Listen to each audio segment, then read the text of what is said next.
Welcome back. Today we're unraveling Nero Wolfe and the Room 817 mystery, step by step. Grab your tea and let's solve it together. The rain had barely begun to fall when the call came in. A voice, shaky but urgent, on the other end of the line. "Mr. Wolfe, I need your help." I had heard this kind of plea 100 times before, but there was something different about this one. The man spoke as though the words were being forced out, like he was already halfway into the grave. Room 817 at the Rensselaer Hotel, a place with a reputation whispered about in hushed tones. A room where the unlucky checked in and never checked out. By the time Wolfe agreed to take the case, the storm had turned fierce, and the city seemed to hold its breath, as if the streets knew something was about to unfold. It was just another mystery, perhaps, but the closer we got to the truth, the more I wondered, was Room 817 simply a room? Or had it become something far darker, pulling in its victims one by one? But that's the thing about mysteries. They always have a way of making you wish you'd never opened the door. Chapter 1. The Quiet Request. It was a Tuesday, a day as drab and dreary as the gray clouds pressing down on the city, the kind of day that begs for something ordinary. But, of course, nothing was ever ordinary in Nero Wolfe's brownstone. I sat in my usual chair, the one facing Wolfe's desk, watching the great man as he carefully consumed his second breakfast. He was a man of routine. Eggs prepared in a manner I dare not describe for fear of insulting his refined taste, with just the right amount of butter on his toast, and a cup of coffee that was so black it could strip paint. I was halfway through my own piece of cold toast when the doorbell rang. Wolfe said without looking up. Another interruption. At this hour, it could only be trouble. I stood, adjusted my tie, and walked over to the door. The man waiting outside was tall, well-dressed, but his eyes, those were the first thing that caught my attention. There was an edge to him, a nervousness that didn't fit his polished appearance. "Good morning, Mr. Wolfe," the man said, stepping inside as I opened the door. "Victor Devereux, I believe you've heard of me?" "Of course, Mr. Devereux," I replied, motioning for him to sit. "What can we do for you?" He sat stiffly, hands clasped in front of him, as if unwilling to let go of whatever had brought him here. Wolfe glanced up from his breakfast, his interest piqued by the man's unease.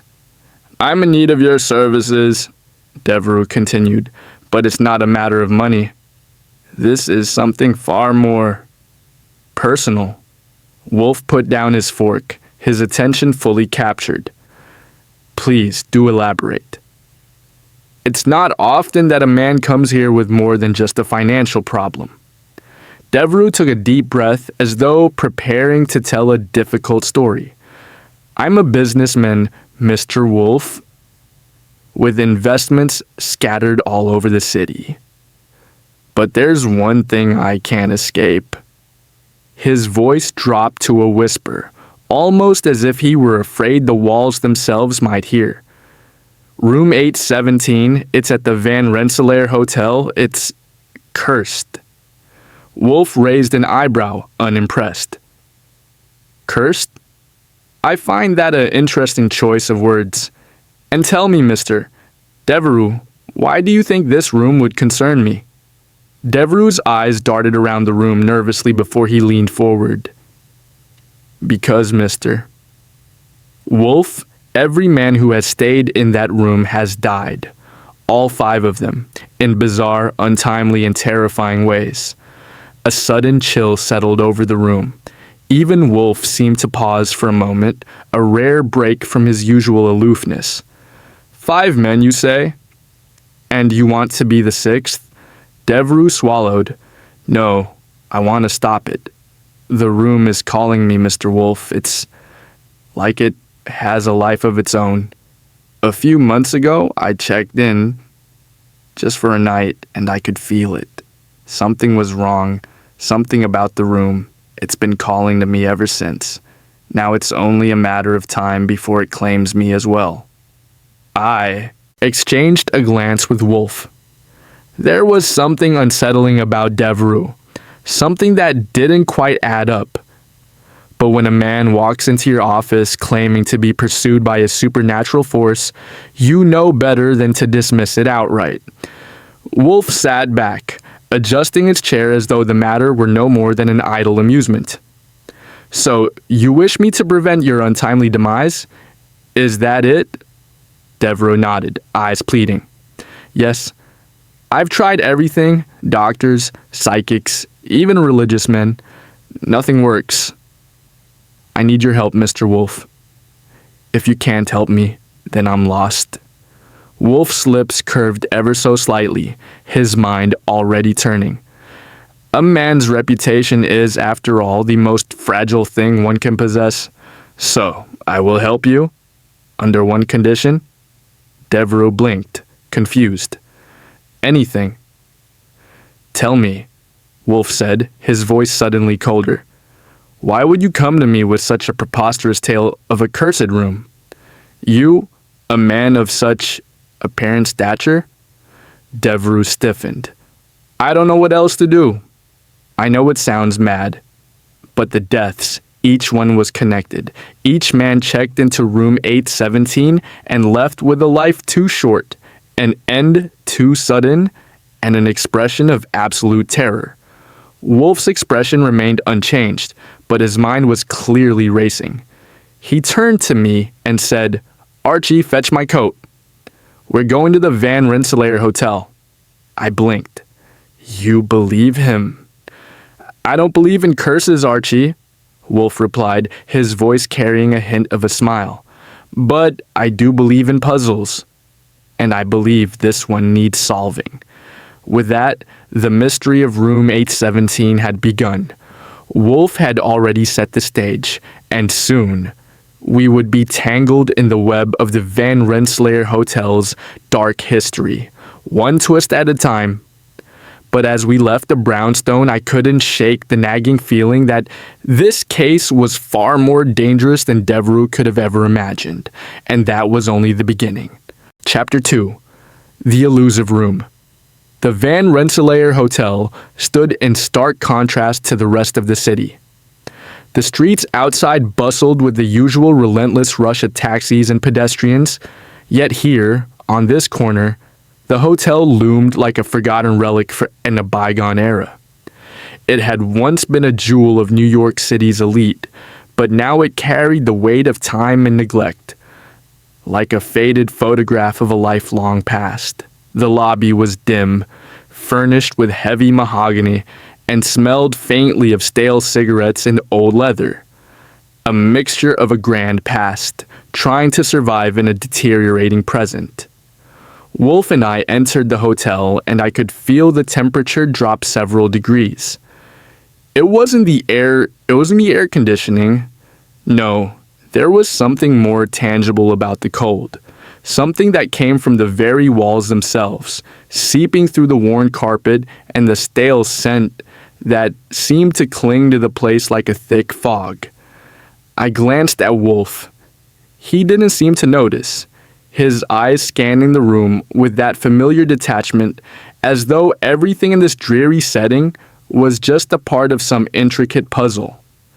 The front desk clerk, a young man with nervous eyes and an over-polished uniform, flinched slightly as Wolfe approached. There was no doubt he had seen his share of strange requests, but something about Wolfe's imposing presence made him hesitate. Mr. Wolfe, the clerk said, his voice faltering. How can I assist you today? Wolfe's voice, calm and deliberate, cut through the clerk's anxiety. I'm here to investigate room 817. At the mention of the room, the clerk's face tightened for a moment, but he quickly masked it with a forced smile. Of course, Mr. Wolfe, right this way. He led us down a narrow corridor, the faint creaking of the floorboards beneath our feet like whispers of forgotten secrets. As we walked, I noticed the hotel seemed to grow quieter the further we went, the walls almost absorbing the sounds of the outside world. Room 817 was at the end of the hall, as if deliberately isolated from the rest of the building. The door to the room was simple, unadorned, and slightly scuffed at the edges. It was hard to imagine that such a nondescript door could lead to the heart of so much mystery and death. The clerk fumbled with the key, his fingers shaking slightly as he unlocked the door. "Here we are, gentlemen. Room 817. He stepped back, and Wolfe moved forward with a characteristic precision. I followed closely behind, keenly aware of the palpable sense of dread hanging in the air. The room was large but sparsely furnished, with a bed that seemed too stiff and clinical, a heavy walnut desk, and an old-fashioned writing table by the window. The curtains were drawn, blocking any view of the city below, and the room was lit by a single, dim lamp in the far corner. The atmosphere was unnervingly still. Wolfe surveyed the room with his usual detached scrutiny, his eyes narrowing as he moved from one corner to another. To the next, he walked to the window, pulled back the curtain slightly, and looked outside at the gray skyline. Then, with an air of deliberation, he turned to face the room once more. "Have you noticed, Archie?" he said, his voice low and thoughtful. I shook my head. "Not really. It looks like every other hotel room in the city." Wolfe smiled faintly. "Exactly. That is the first thing that's odd about this place. It's too clean, too pristine. It has been deliberately arranged to appear normal." I frowned, confused. So the question is why? This room should have the echoes of its tragic past, disarray, remnants of its cursed history, but instead, it is immaculate. It's as if someone has gone to great lengths to erase the evidence of what has happened here. I could sense Wolfe's mind already turning, dissecting every detail with razor-sharp clarity. As I looked around the room again, I noticed the faintest trace of something in the air. A subtle tension, a feeling that something was just out of reach, lingering in the corners of the room. "Nothing is left to chance here," Wolfe continued, stepping toward the desk. He ran a finger along its edge, then stopped. "Uh-huh." I looked over his shoulder, seeing what had caught his attention. A tiny, nearly imperceptible scratch on the wood. A deep, dark mark. Almost as if something had been dragged across it with great force. "Whoever stayed here last didn't leave without a struggle," Wolfe said softly, his voice laced with satisfaction. The bellboy who had led us to the room stood awkwardly near the door, clearly uncomfortable with the turn the investigation was taking. Wolfe turned his gaze on him, and the young man flinched. "Tell me, boy," Wolfe said, "what do you know of the previous occupants of this room?" The bellboy shifted uneasily. I don't know much, just that they were troubled, all of them, Mr. Wolfe. They checked in and left quickly. Most didn't even stay the full night. Some were found dead the next morning. Heart attacks, they said. But the look on their faces, sir, it was something terrible. Something more than just a physical cause. Wolfe's eyes glinted with interest. "And who exactly checked in last?" "Mr. Gregory Parnell," the bellboy replied, swallowing. "He was a stockbroker, I believe. He was found in his car just outside the hotel. No signs of foul play, but he looked terrified. His face, it froze in fear." Wolfe nodded thoughtfully, tapping his fingers together in the way he did when he was piecing something together. Fear. It seems to be a constant theme here. I glanced at the bellboy. "You said the room had a history," What kind of history? The bellboy's face paled and he lowered his voice. There are rumors, sir. Strange things happen in that room. People who stay there, they're never the same afterward. It's like they've seen something they can't forget. Wolfe's gaze turned icy, his mind calculating. We'll see about that. You've been most helpful, but I'd like to examine this room further. You are dismissed. The bellboy nodded quickly and left the room, shutting the door softly behind him. Wolfe moved to the desk, scrutinizing the ledger, the stationery, the entire arrangement. I stood by the window, staring out at the city that seemed so distant, so detached from the strange events unfolding within this room. Archie, Wolfe said suddenly, breaking the silence. I believe we've only scratched the surface. It's clear that something more sinister than heart attacks is at play here. But what? And why this room? I suspect that our answers lie buried in the history of this place. We will dig until we uncover the truth. I nodded, but even as Wolfe spoke, a gnawing feeling grew inside me. Something about this hotel, about this room, wasn't just a case. It was a riddle that twisted its way deeper into the fabric of the city's darkest corners. And soon enough, I would find out just how deep the rabbit hole went. But as I looked back at Wolfe, there was a knowing smile on his face. He already had the pieces of the puzzle, and once he put them together, the truth would be more horrifying than we could imagine. And thus, the game began. Wolfe was on the hunt, but this case promised far more than simple deduction. Chapter 3. The First Clue. The next morning, we sat in the brownstone study, surrounded by books, orchids, and the pervasive smell of Wolfe's ever-present breakfast. The phone had rung only once since we'd returned from the Rensselaer Hotel the previous night, but I knew better than to take it personally. Wolfe was a man who preferred his routines as much as he preferred silence, and a phone call at this hour could only mean trouble. I was halfway through my third cup of coffee.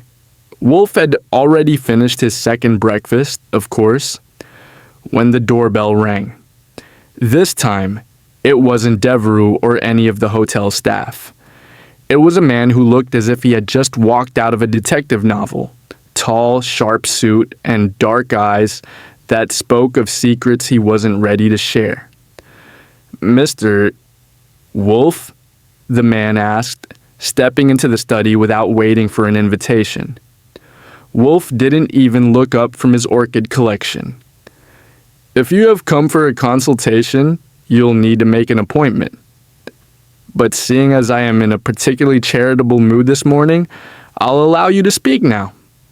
The man seemed taken aback by Wolfe's usual bluntness, but he recovered quickly, adjusting his tie as though he were preparing for something more formal.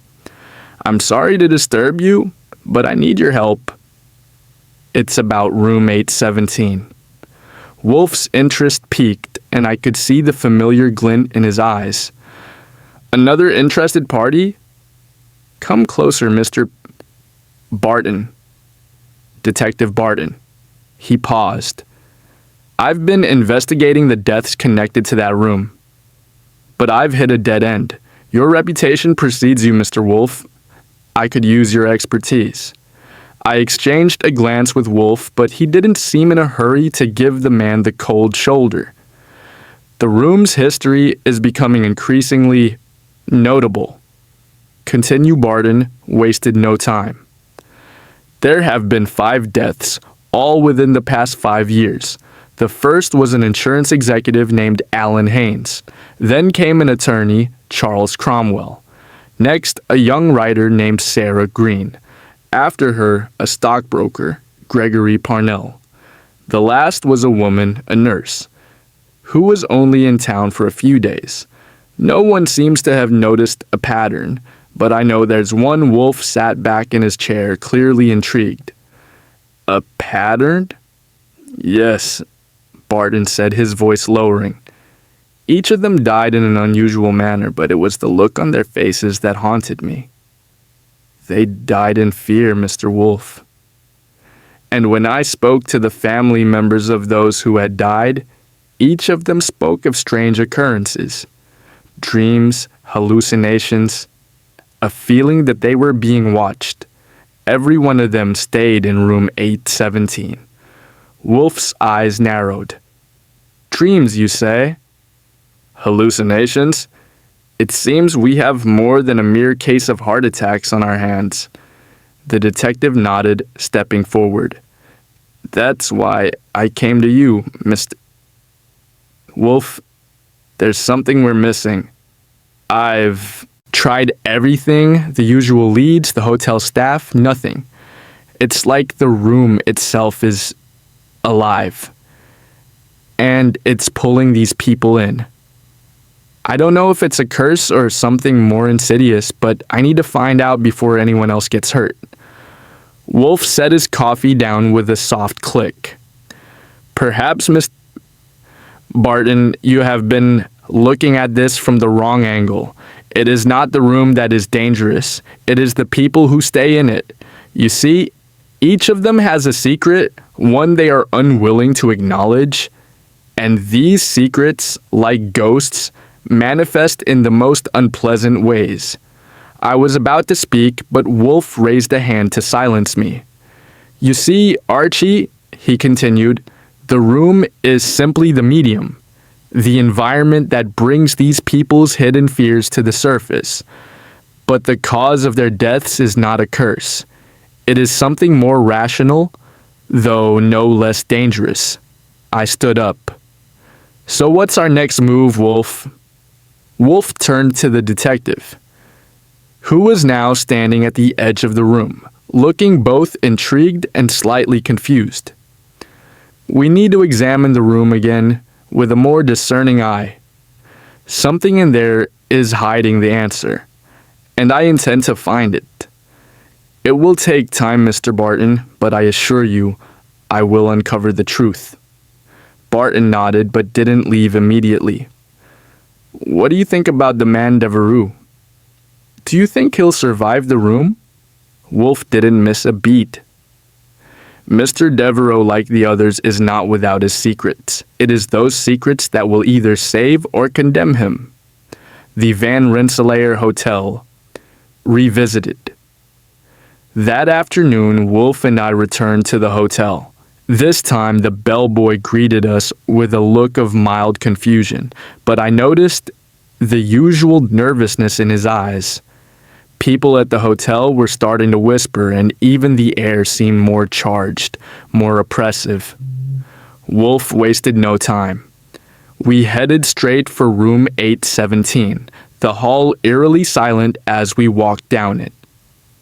The door stood slightly ajar as though it were expecting us. Wolfe paused at the threshold, his fingers brushing the frame.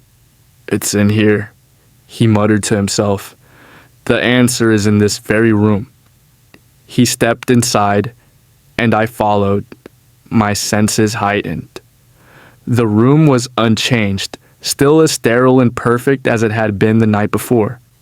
The bed was made with military precision, the curtains drawn tight, and the desk immaculate.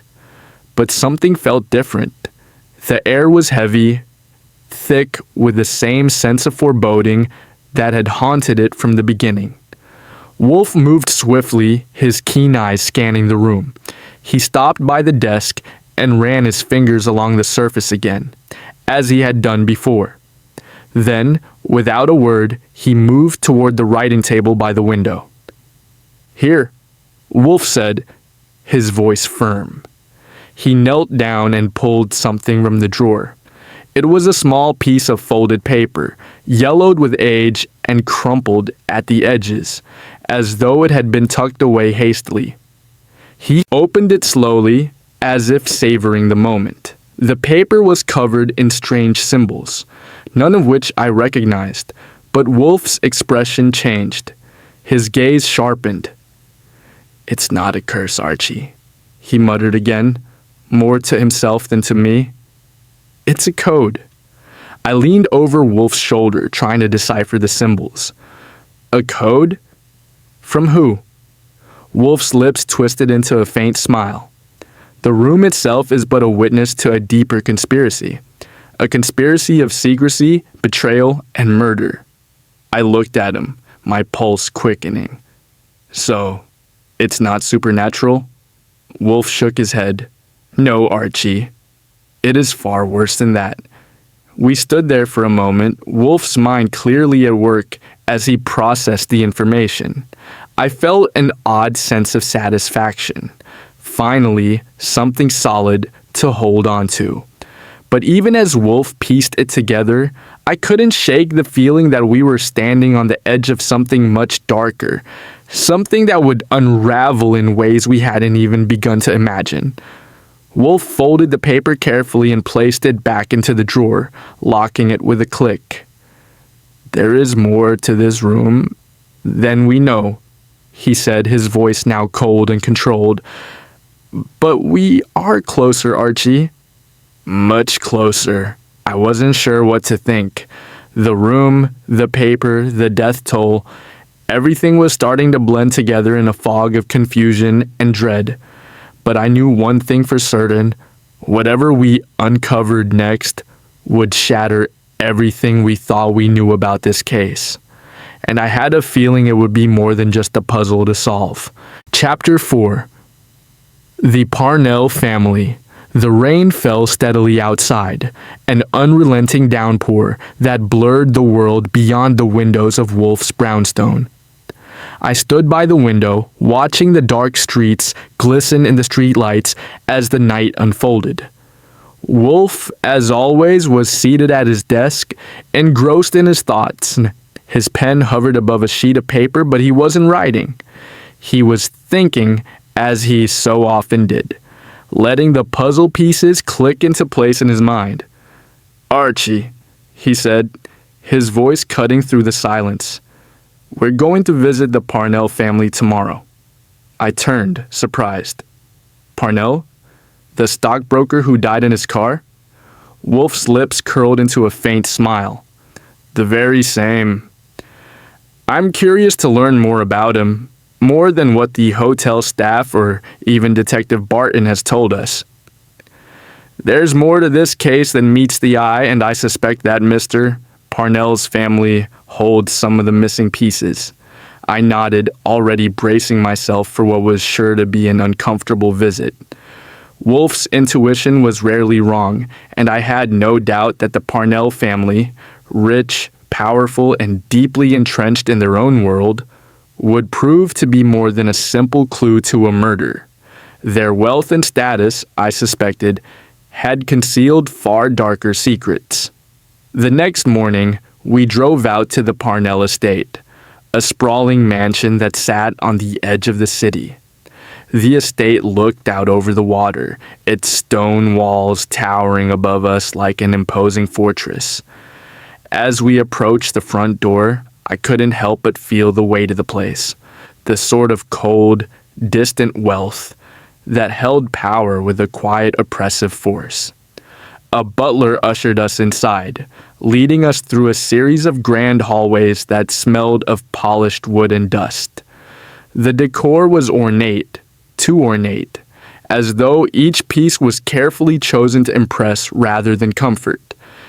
It was the kind of home where luxury felt more like a performance than a way of life.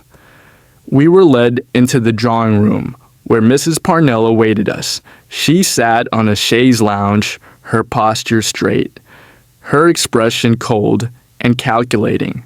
She was in her 50s with silver hair and a face that had been touched by age but not yet undone by it. There was an elegance to her that made her appear younger than she actually was. Perhaps the sort of elegance that came with years of maintaining an air of control. Mr. Wolfe, she said, rising to greet us with a practiced smile. I trust you've come to solve this dreadful business. I'm afraid we don't have much to offer, but you are welcome to ask whatever you need. Wolfe, as always, wasted no time. He sat in one of the chairs with deliberate slowness, his eyes scanning her as if she were another specimen under his scrutiny. "Mrs. Parnell, I'd like to understand more about your late husband's final days. My investigation has led me to room 817 at the Van Rensselaer Hotel, where your husband stayed before his untimely death." Her face stiffened, and for a moment, she looked as if she might retreat into a shell of denial. But then, as if steeling herself against an unwelcome truth, she met Wolfe's gaze. "Gregory was always restless, Mr. Wolfe. He was a man of many obsessions, but I'm afraid that his final days were no different from the others. He was working on something he wouldn't discuss, something that kept him up late at night." I exchanged a glance with Wolfe. "You didn't think there was anything unusual about the way he died?" "I mean, the look on his face, the fact that he died of cardiac arrest in his car?" She hesitated, then glanced at the floor, almost as if ashamed. "Gregory was a complicated man. He had many dealings, some of which I didn't know about, but he never mentioned anything about his stay at the hotel, nor did he speak of his fears." Not to me. Wolfe leaned forward, his fingers tapping the armrest with a rhythmic precision. "And yet, I gathered that there were signs, disturbing signs, before his death." Mrs. Parnell's lip trembled slightly, but she regained her composure. "There were dreams, visions perhaps. He would wake up in the middle of the night, drenched in sweat, muttering things about the room, about numbers, about something being lost. I didn't understand it, but it frightened him." Wolfe's eyes narrowed. "Numbers? What sort of numbers?" "I'm not sure," she replied, her voice barely above a whisper. He never explained. "But when I went through his things after he died, I found several ledgers, strange calculations, charts, lists. They didn't make sense to me, Mr. Wolfe. I thought maybe it was just business nonsense. May I see them?" Wolfe asked, his voice now sharp with intent. Mrs. Parnell stood abruptly, a flash of anger crossing her face. "I've already told you everything I know, Mr. Wolfe. I can't help you more than that." Wolfe didn't flinch. "You can, Mrs. Parnell. These charts, these numbers, they might hold the key to understanding what happened to your husband.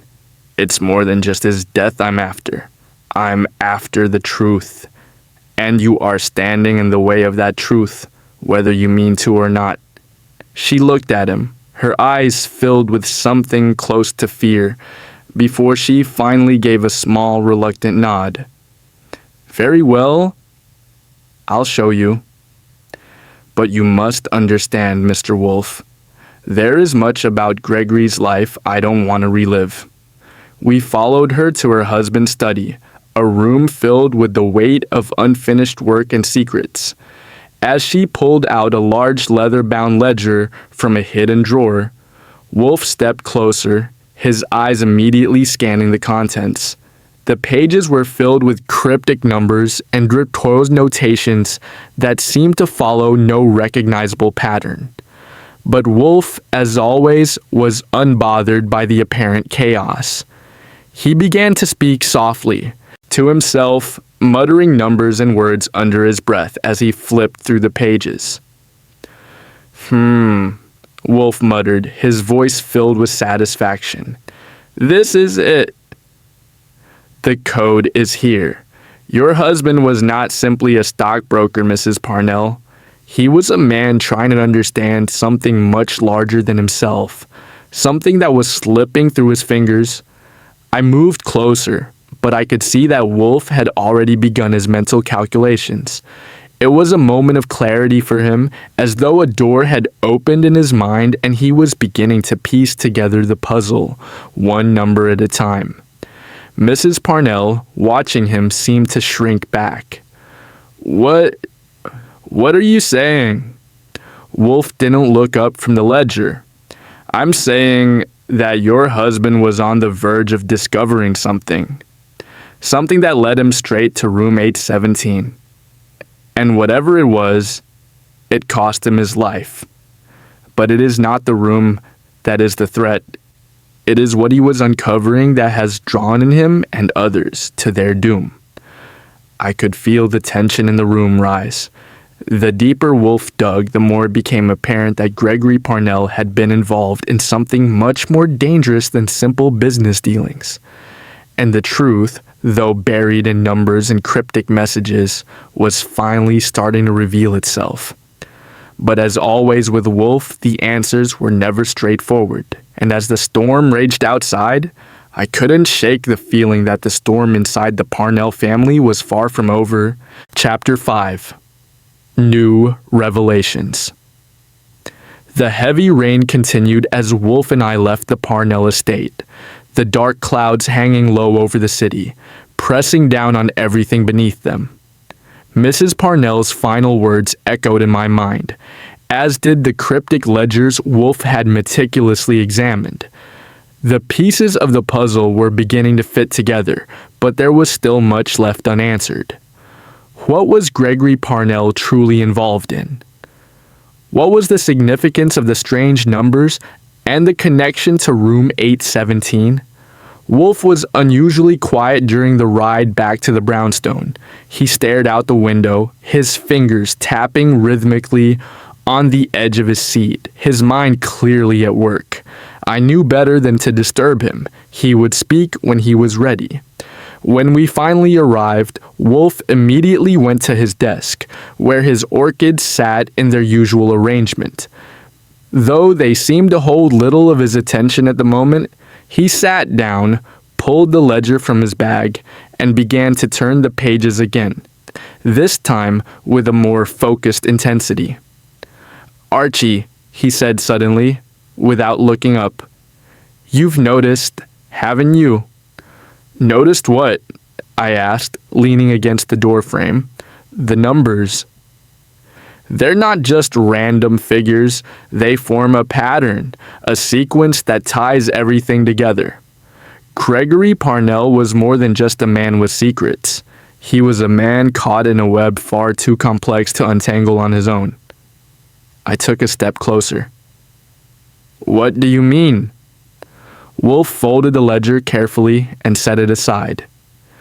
"These numbers, these charts, were part of something far bigger than Parnell. He wasn't just working in the stock market.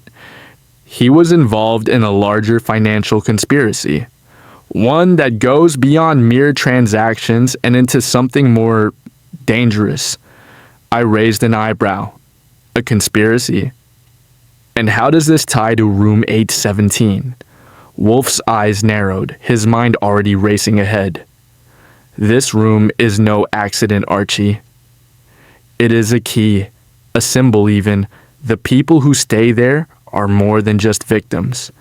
They are participants in a deadly game, one that traces back to these numbers. It's not the hotel, nor the room itself that's cursed. It's the people who seek out the room, who are drawn to it by their own greed, ambition, or desperation. And it is this that claims their lives." I leaned forward.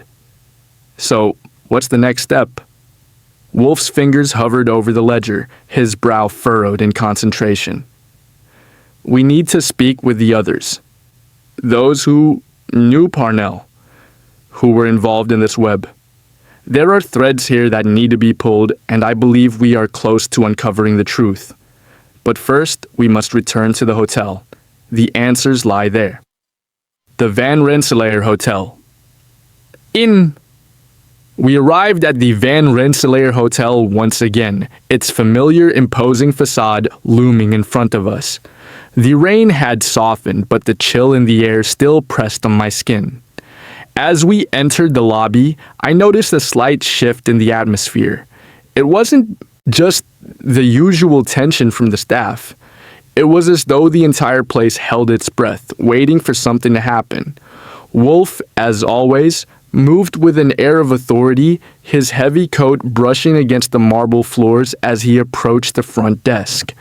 The clerk, now looking a bit more wary, recognized Wolfe immediately. "Mr.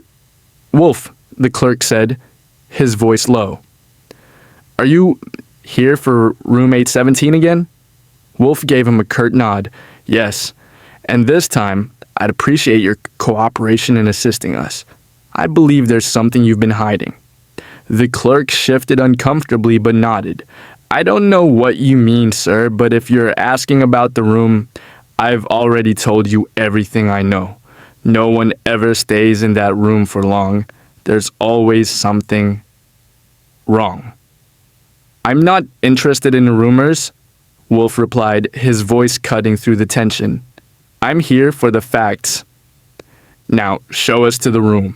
With little protest, the clerk led us down the familiar narrow corridor, the air growing colder the closer we got to room 817. He hesitated outside the door, but Wolfe gave him a look that left no room for argument. With a final reluctant turn of the key, the door swung open.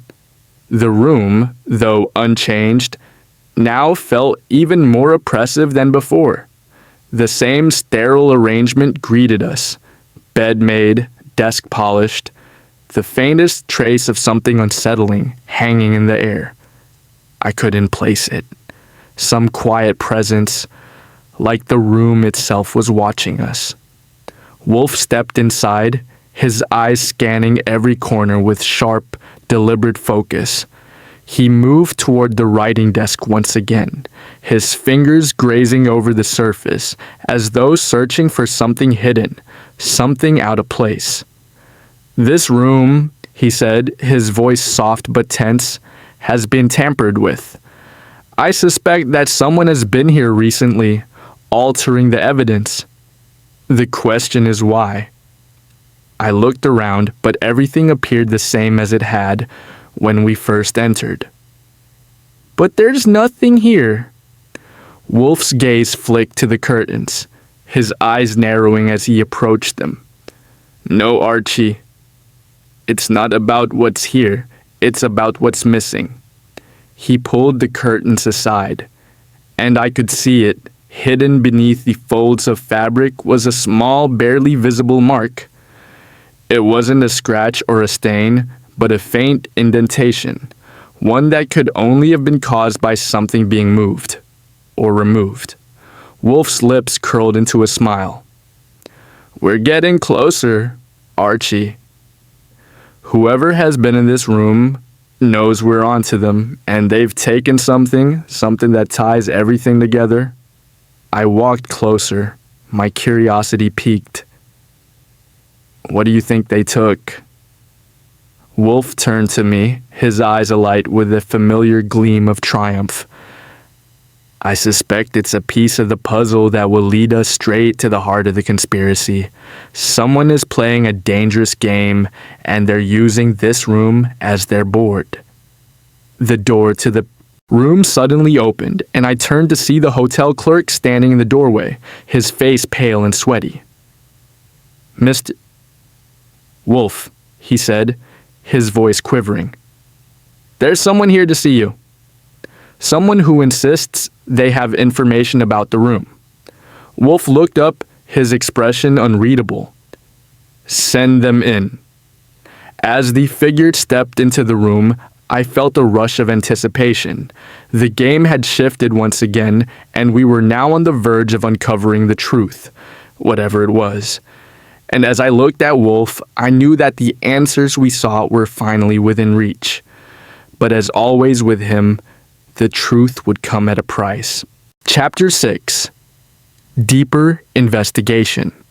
The visitor who had arrived at the hotel was an unexpected one.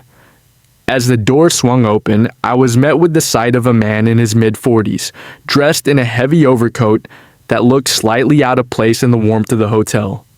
He had sharp features, a thin face that was haunted by something deeper than just age. His eyes, though tired, held a glint of urgency. His presence seemed to pull the air in the room tighter, like the calm before a storm.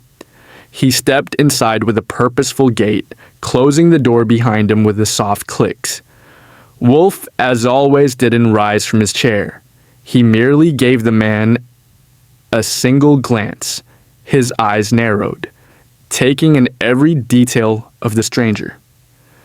"You must be Mr. Bennett," Wolfe said, his tone even but with an undercurrent of keen interest. The man nodded, his expression grim. "Yes, Mr. Wolfe, I'm not here to waste your time." He paused, taking a deep breath. "I know about room 817, and I think I know why you're here." Wolfe's fingers tapped the edge of his desk, his gaze steady. "And why is that, Mr. Bennett?" "I've been tracking the people who've stayed in that room for the past 10 years, Bennett said, his voice low but clear. "I work in insurance, specifically claims investigations. I've seen a lot of strange cases, but the deaths connected to room 817, they don't make sense.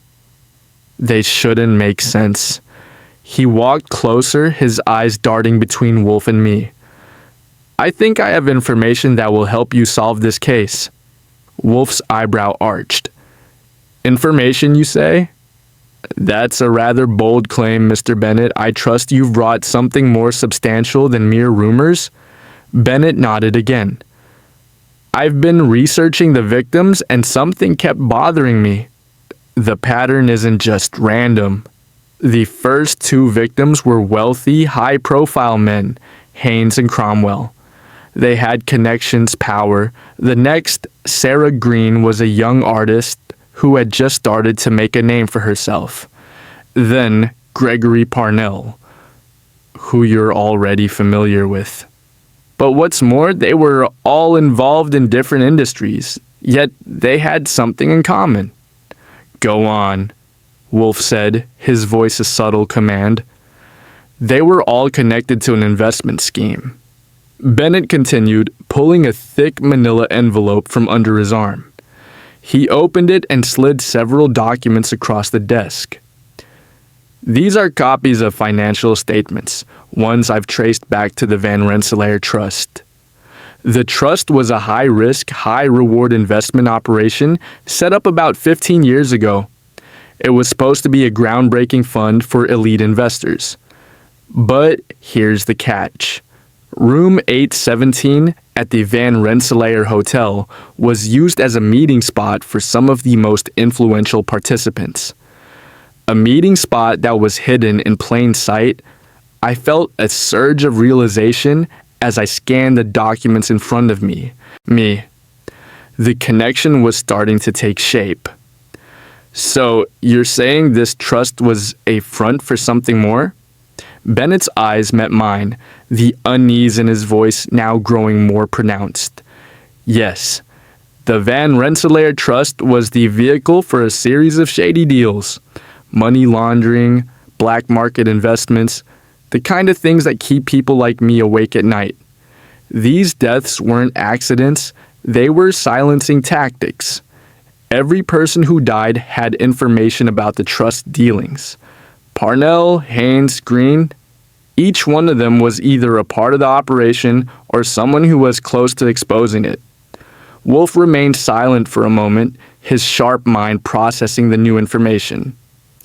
"And you, Mr. Bennett? Why do you care about this trust and its meeting spot?" "I've been tracking the financial irregularities for months," Bennett said, his voice tinged with frustration. "But I wasn't able to connect the dots until I heard about the deaths. It's all linked to room 817, and I think I know there's someone at the hotel who's been keeping the room under constant surveillance."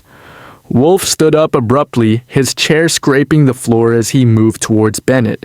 He held out his hand for the envelope, and Bennett handed it over without hesitation. Wolfe flipped through the pages quickly, scanning the figures, the names, the dates. His mind working faster than I could follow. "Tell me, Mr. Bennett," Wolfe said, his voice steady. "Who stands to benefit from these deaths? Who profits from the silencing of these people?" Bennett's jaw tightened. "It's not just one person. There's a network of people involved, powerful people. I tried to dig deeper, but the more I dug, the more I found myself disappearing from the radar. My colleagues started getting nervous. They're watching me. Wolfe's eyes narrowed with cold precision. And you want me to help you uncover these people? Bennett nodded. You're the only one I trust who can make sense of all this. I'm not equipped to take down an entire operation like this. But you are. Wolfe turned away, walking back to his desk and settling into his chair. You misunderstand me, Mr. A. Bennett. I don't take down operations. I solve puzzles. And this puzzle, as it happens, has become most intriguing. I couldn't help but smile at Wolfe's words. He was always so calm, so unflappable in the face of danger. But there was something more to his tone now. Something that hinted at the complexity of the web we were entangled in. The trust, the deaths, the hotel. Everything was starting to line up in a way that made the entire case feel more like a race against time. And with every passing moment, it became clearer that whoever was behind this was watching, waiting for us to make a mistake. Very well, Mr. Bennett, Wolfe continued, his voice now firm with resolve. You will cooperate fully with me. I'll take this case, but on one condition. You must remain at the hotel for the duration of the investigation. Your safety, I'm afraid, will depend on it. Bennett hesitated, then nodded, the weight of the situation settling on his shoulders. I'll do whatever it takes. Wolfe turned his gaze toward me, a small smirk tugging at the corner of his lips. Archie, it seems our next move is clear. We're going back to the Van Rensselaer Hotel. I nodded, knowing that the true depth of the conspiracy was still just beyond our reach. But Wolfe's confidence had a way of making the impossible seem inevitable. We were about to uncover the truth, and when we did, it would shatter everything. Chapter 7. Building Suspense. The Van Rensselaer. A hotel never seemed to change, its aged exterior a quiet reminder of the secrets it held within its walls. But now as we stood in its shadow once again, the sense of foreboding was palpable. It wasn't just the rain that made the hotel feel ominous. This time, there was something different in the air. It wasn't merely a matter of uncovering the truth. It was a matter of survival. As we entered the hotel's dimly lit lobby, I noticed a shift in the staff's behavior. The usual indifference was replaced with thinly veiled wariness, as though they too were waiting for something to break. Wolfe moved through the lobby with his usual quiet authority, his eyes scanning the room, taking in the shifts in atmosphere. You're certain about this, Wolfe? I asked quietly, keeping my voice low as we approached the front desk. We're walking straight into the lion's den. Wolfe glanced at me, his expression unreadable. The lion's den, Archie, is where the puzzle becomes clearer. We're not here for answers. We're here to provoke the reaction we need. I couldn't help but feel a thrill of unease ripple through me as we approached the clerk. The man's gaze flickered briefly to Wolfe, but he didn't speak, as if he were holding back some piece of information that would change everything. Wolfe, always calm, leaned in slightly. Roommate 17, he said, his voice sharp. We'll be needing it again. The clerk hesitated, his lips pressing into a thin line. Of course, Mr. Wolfe, he finally said, fumbling with the key. It's already prepared for you. I shot a glance at Wolfe. Prepared? Something was off. This wasn't the same room we had seen before. It was as if the hotel knew we would be coming. As we made our way toward the room, I could feel my nerves tightening. Every step a reminder that we were walking deeper into the heart of this web. with the tangled threads of deceit and conspiracy wrapping around us. When we reached the door to room 817, it opened with an eerie quietness. The room, though seemingly unchanged, had a different feel to it, a chill that hung in the air, a sense of being watched from all corners. Wolfe stepped inside without hesitation, and I followed, scanning the room. It felt heavier than before, like the walls themselves were holding their breath. The curtains were drawn back, letting in the dim light from the street lamps outside, casting long shadows across the room. "There's something different," I muttered, my eyes scanning the space. Wolfe's gaze was fixed on the desk. He stepped forward, his hand brushing over the surface, feeling for something, anything, that didn't belong. He stopped, his finger tracing a faint indentation, then a small piece of paper. It wasn't much, just a slip of aged parchment, tucked under a book that had been placed with the utmost care.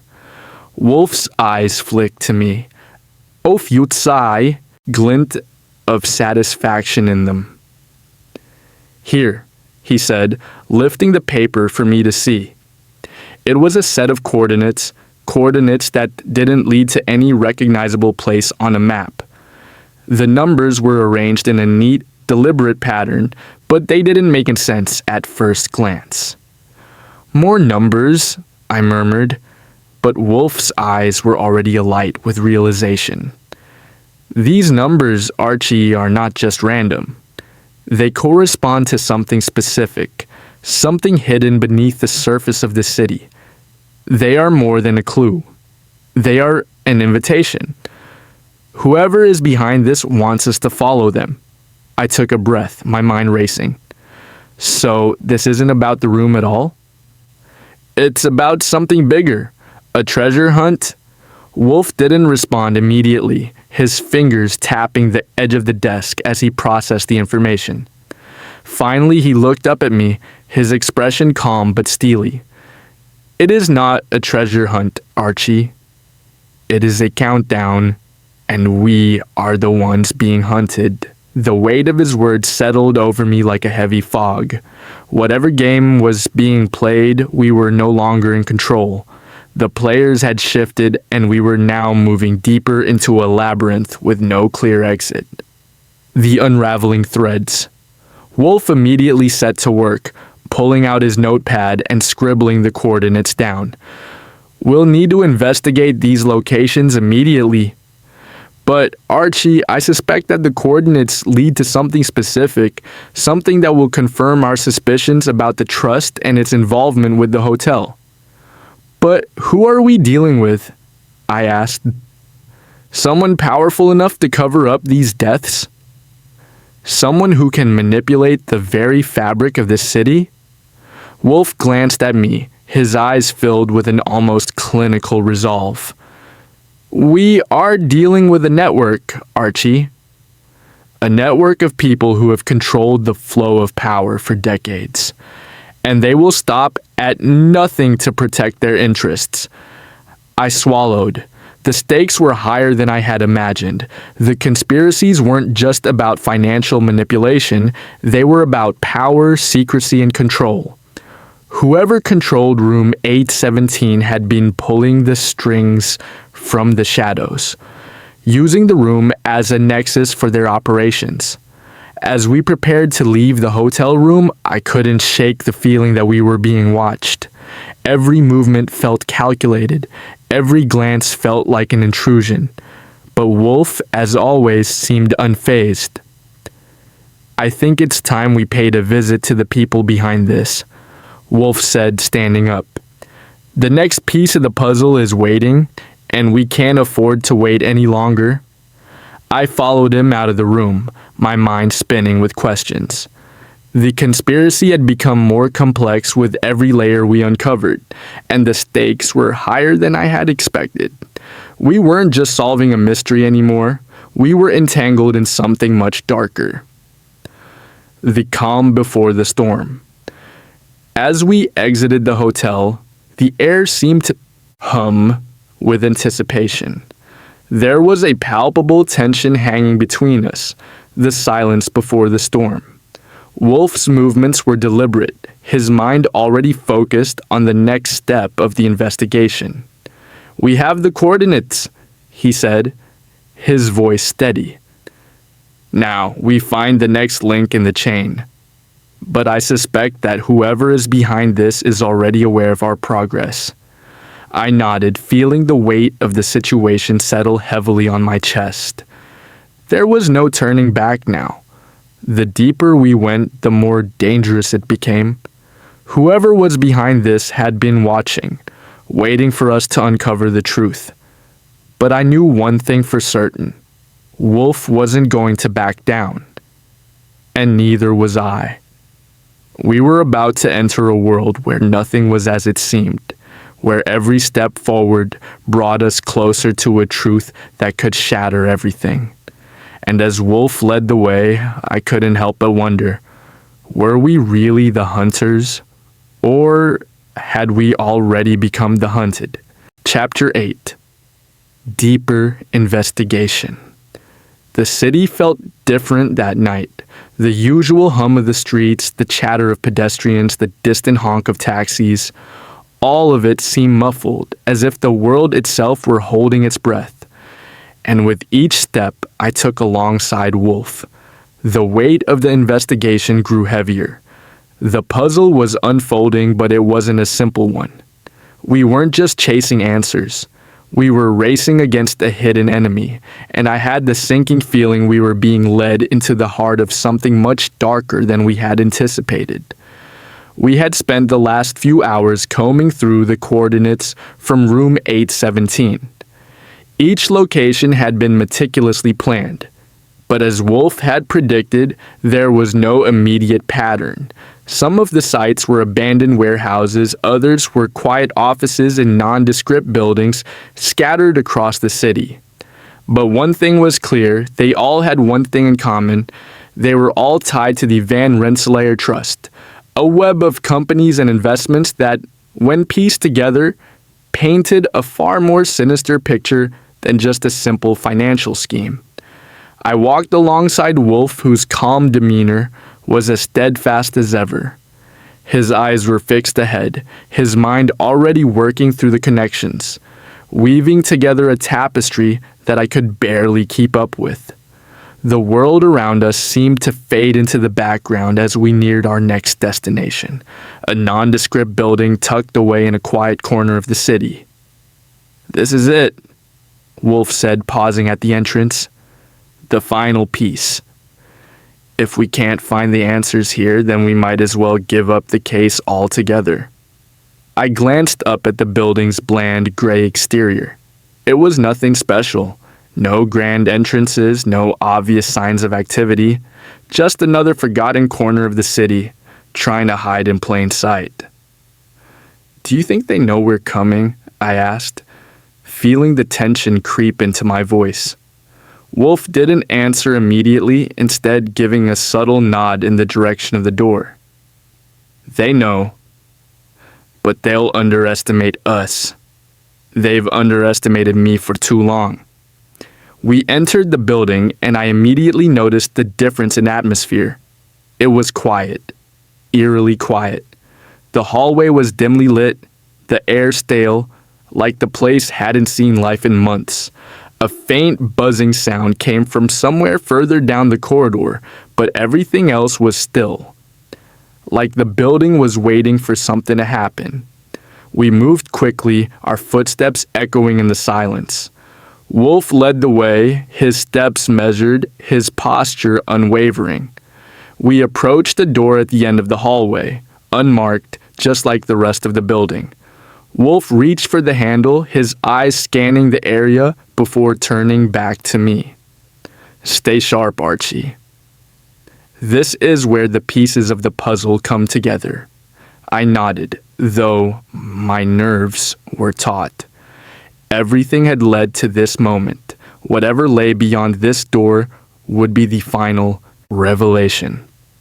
The only question was, would we be prepared for what we found? Inside the hidden office, Wolfe pushed the door open with a quiet creak. The room beyond was small, dimly lit, and cluttered with old files and papers strewn across desks and tables. The walls were lined with filing cabinets, some open, others locked. But each one seemed to carry the weight of countless secrets. The air smelled faintly of old paper and dust, a testament to the fact that this place had been neglected for some time. At the far end of the room stood a man, tall with graying hair and a stern face. His clothes were impeccable, but there was something about him that suggested he had been expecting us. He didn't look surprised or worried. He looked confident. "Mr. Wolfe," the man said, his voice smooth but laced with a quiet edge. "I've been waiting for you." Wolfe didn't move. He stood still, his presence as commanding as ever. "I assume you're the one behind all of this? The trust, the deaths, the conspiracy?" The man smiled, a thin, cold smile. "I am. But I wouldn't say I'm the one behind it all. It's a much larger operation than you could ever imagine. You, Mr. Wolfe, have stumbled upon something that no one, not even you, was meant to uncover." I stepped forward, instinctively feeling the weight of the situation. "Who are you?" The man chuckled, his smile growing colder. "My name is Richard Templeton. I've been a part of the Van Rensselaer Trust for over 20 years. And I've seen more than my fair share of people who thought they could break the system. But it's always the same, isn't it? You think you're above it all, you think you can solve the puzzle, but in the end, the puzzle solves you." I could see Wolfe's expression harden, but there was no surprise in his eyes. He had been expecting this confrontation. "You've been using the hotel. Using room 817 as a meeting place for your operations, haven't you?" Templeton didn't answer immediately. Instead, he walked over to a table and picked up a small, unmarked file. "Room 817 was a symbol," he said, flipping open the file. "A place where the powerful could meet without fear of surveillance. A place where deals could be made in the dark. It wasn't just a room in a hotel. It was a statement." Wolfe's gaze flicked to the file, his mind already piecing the information together. "You used it as a safe house. A place to seal your transactions? But you didn't anticipate someone like me." Templeton's eyes darkened, and for a moment, the smug confidence faltered. "No, we didn't. But it doesn't matter now. You're too late." Wolfe took a step forward, his voice calm, but filled with the weight of years of experience. "You've made one fatal mistake, Mr. Templeton. You underestimated me." The tension in the room was thick now. Every word exchange was loaded, as if the room itself was waiting for someone to make a move.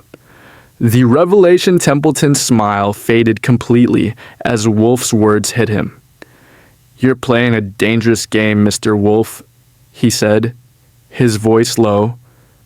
"The people you've been chasing, Parnell, Haynes, Cromwell, they were expendable. Just pawns in a much larger operation. You're in over your head." Wolfe took a step closer, and for the first time, I saw the glint of triumph in his eyes. "I've been in over my head from the beginning. But unlike you, I don't play games. I solve them." There was a long pause.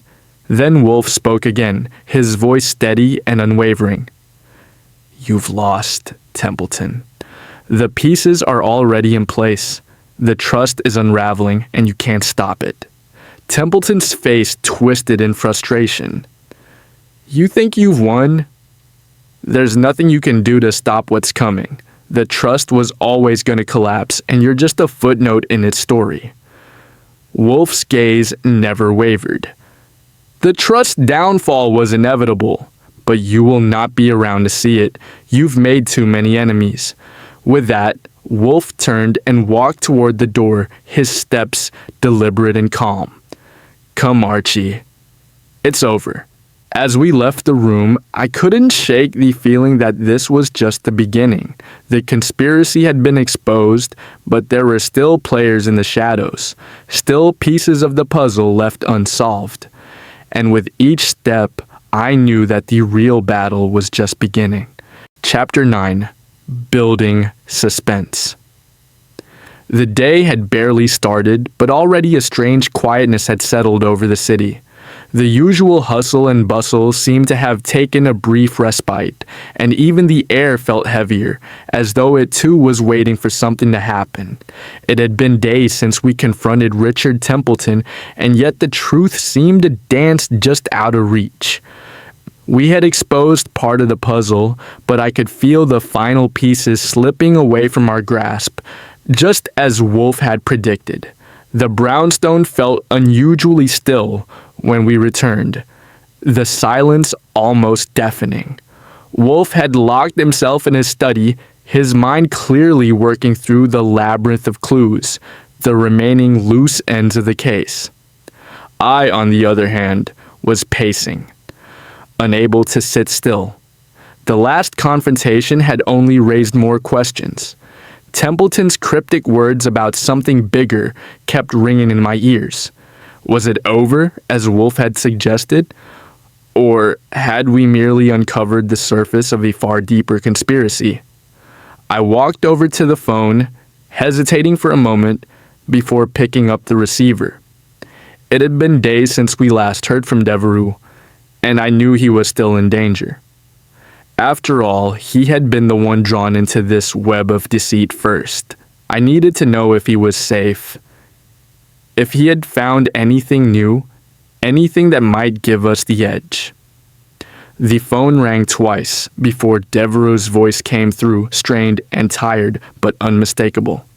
"Wolfe? Is that you?" "No, it's Archie. Just checking in.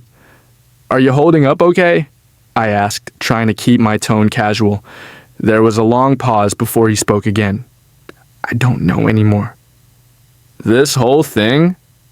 I can't shake the feeling that I'm being watched, that something's about to happen. "Have you found anything new?" I asked, my curiosity piqued. "Not much," Devereux replied, his voice quiet, as though someone might overhear. "But I've been digging through the trust's financial records. I think I found something important, something that ties everything together. It's a series of accounts linked to Templeton, but they don't show up in any of the official records. And there's a name I keep seeing, a name that doesn't belong. I think this person is at the heart of the whole operation, pulling the strings from the shadows." "Who?" I asked, my pulse quickening. Devereux hesitated. "I'm not sure yet, but I need to be careful. If they find out I'm poking around, I won't be safe." "Stay where you are." "We're coming to you," I said, my voice firm. "We'll figure this out." The tension mounts.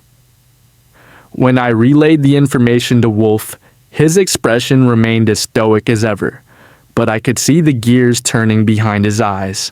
His hand stroked his chin thoughtfully, the familiar sound of his fingers tapping on the edge of the desk, the only noise in the otherwise silent room.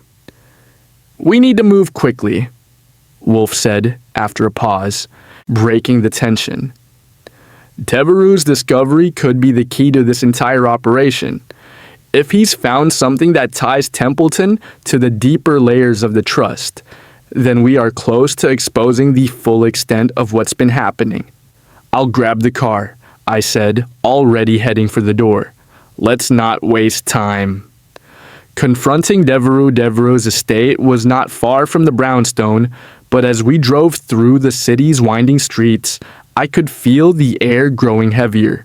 It was as if the city itself were preparing for the final act. We arrived at his house, an imposing structure surrounded by a wrought iron gate. The mansion loomed against the dimming sky, its windows reflecting the streetlights, in a way that made it look as though the place itself was watching us. As we walked up the steps to the front door, I noticed that there was something off about the scene. The door was ajar, but not in the usual way. It was wide enough that I could see the faint light inside, but there was no sign of movement. Wolfe reached for the door and pushed it open. We stepped inside, the faint scent of polished wood and old books filling the air. But as I stepped further into the house, something caught my eye. Devereux's briefcase lying open on the floor in the hallway. "Devereux?" I called, my voice echoing in the empty house. No answer. Wolfe's eyes narrowed and he gave a slight nod. "This isn't right, Archie." We moved through the house with caution, every creak of the floorboards beneath our feet seeming too loud.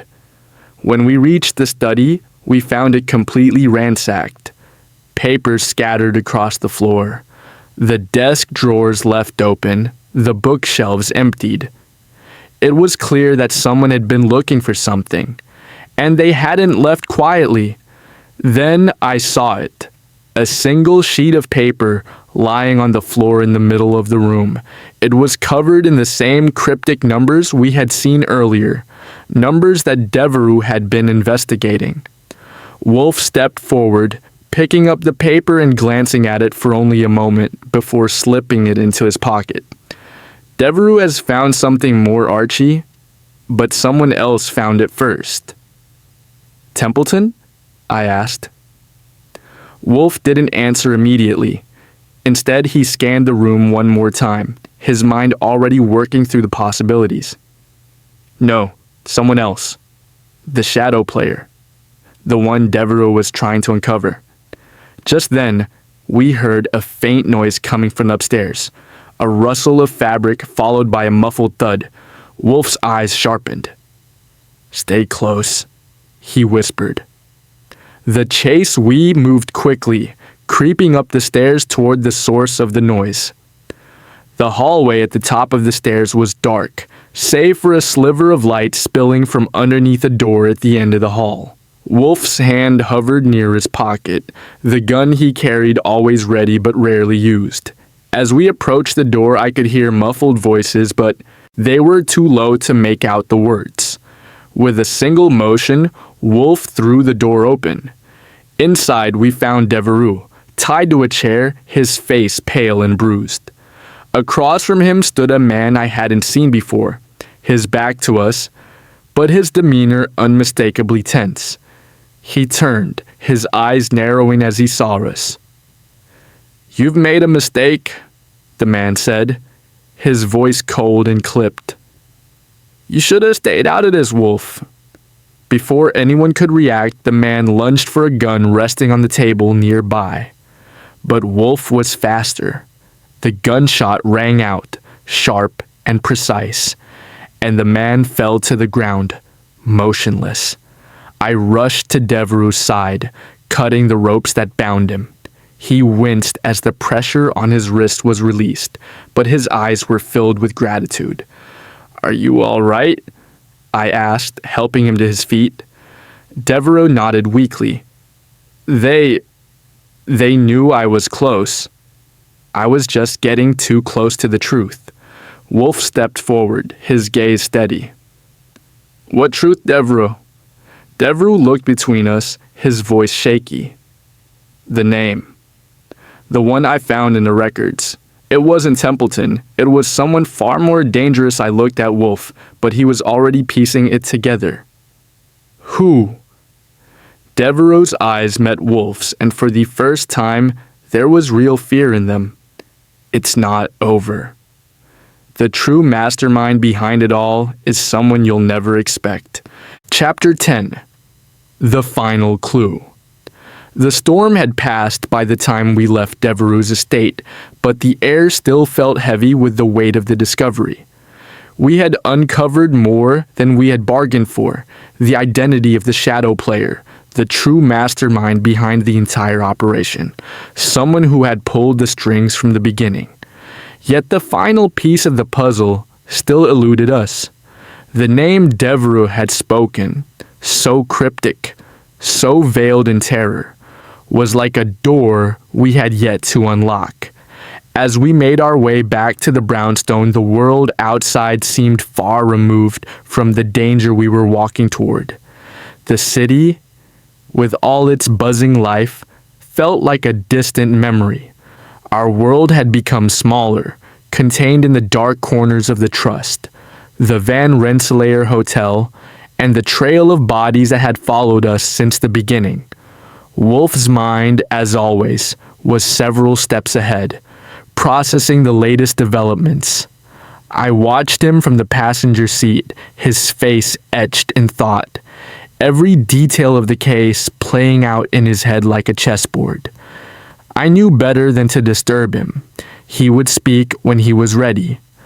We arrived at the brownstone and I followed Wolfe inside, my nerves taut with the anticipation of the next move.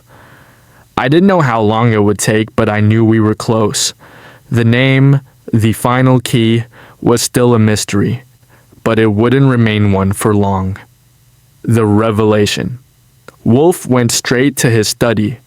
I followed, but I didn't speak. I'd learned over the years that Wolfe didn't need to be prompted. When he had a theory, he would present it in his own time, in his own way. He sat at his desk, his eyes flicking between the documents scattered in front of him. I could see the faintest hint of a smile tugging at the corner of his lips, the kind of smile that signaled he was on the verge of something monumental. "Archie," Wolfe said suddenly, his voice quiet but filled with an unmistakable certainty. "I figured it out. I know who's been behind all of this." I raised an eyebrow. "You know who's behind it?" He nodded. Yes, it was never Templeton, not really. He was just the front, the face. No, the true mastermind has been hiding in plain sight all along. Working from the shadows, I stepped closer. "Who is it?" Wolfe's lips curled into a faint smile. "It's someone we should have suspected from the very beginning. The person who benefited the most from the Van Rensselaer Trust's downfall. The one who's been manipulating everyone, including you, Mr. Devereux." "Devereux?" I asked, confused. "But he's been helping us." Wolfe held up his hand. "Devereux didn't know it, but he was part of the game from the start. He was being used just like the others. The true architect of this entire operation is none other than Richard Templeton's business partner, Philip Van Rensselaer." I froze. "Van Rensselaer? The family behind the hotel?" Wolfe nodded. "Yes. Philip Van Rensselaer has been pulling the strings for years, hiding behind the facade of the trust. He's been using the hotel as his personal meeting ground, creating a web of financial schemes, laundering money, and silencing anyone who came too close to the truth." I felt a shiver run down my spine. It made sense now. Room 817 had never been just a hotel room. It was the nexus of Van Rensselaer's operations, a place where he could meet with his collaborators, keep his business hidden in plain sight. It was the perfect cover. "But why?" I asked, still trying to process the magnitude of the revelation. "Why go to such lengths? Why kill so many people?" Wolfe's gaze darkened. "Power, Archie. Money." Van Rensselaer saw an opportunity to control the city's financial system, to keep everything in his hands, but in order to do that, he had to eliminate anyone who threatened his empire. That's why Devereux, Parnell, and the others were killed. They had information that could bring him down, and room 817 was the perfect trap. I stepped back, the pieces finally clicking into place. The web of conspiracy, the deaths, the fear. It had all been part of Van Rensselaer's grand design. He had been orchestrating the entire operation from the shadows, hiding behind the trust and the hotel, playing everyone like pawns. The confrontation. "I think it's time we pay, mister." Van Rensselaer a visit, Wolfe said, standing up from his desk and gathering his coat. You think he'll be there? I asked, grabbing my jacket. Wolfe smiled faintly. I don't think he'll be anywhere else. He knows we're getting close, and he'll want to make sure that we don't uncover the final pieces of his scheme. We made our way back to the Van Rensselaer Hotel, the streets now dark and quiet as we drove through them. The city seemed like a different place, its beauty and vibrancy now overshadowed by the conspiracy that had taken root in its heart. I couldn't shake the feeling that this final confrontation was inevitable, that there was no way out for Van Rensselaer. But what would we find when we confronted him? Would it be the truth we were after, or would we be too late? When we arrived at the hotel, everything felt strangely quiet. There was no sign of the usual hustle or activity, no staff in the lobby, no guests. It was as though the hotel itself had been abandoned. Wolfe and I walked down the hallway toward room 817. The door was ajar, just as it had been the first time. We stepped inside, and this time, the room felt colder, darker, as though it had been waiting for us. And then, standing by the desk, was Philip Van Rensselaer. He turned slowly, his cold eyes locking onto Wolfe's. You figured it out, haven't you? Wolfe didn't flinch. I have, and it's over, Mr. Van Rensselaer. The game is up. Van Rensselaer smiled, a thin, cruel smile. You think you've won, but you're too late. This has been in the works for years. You have no idea what's coming next. Wolfe's voice was calm, but there was an unmistakable edge to it. No, Mr. Van Rensselaer, it's you who is too late. Your empire is crumbling, and there's nothing you can do to stop it. Van Rensselaer's face twisted with rage. You don't understand. You never understood the power I had. You think you can just waltz in here and... But Wolfe cut him off, his voice filled with the weight of finality. It's over. And in that moment, I knew it was. The room, the hotel, the conspiracy, it had all led to this moment. Wolfe had unraveled the threads, exposed the truth, and Van Rensselaer's empire of shadows was crumbling before our eyes.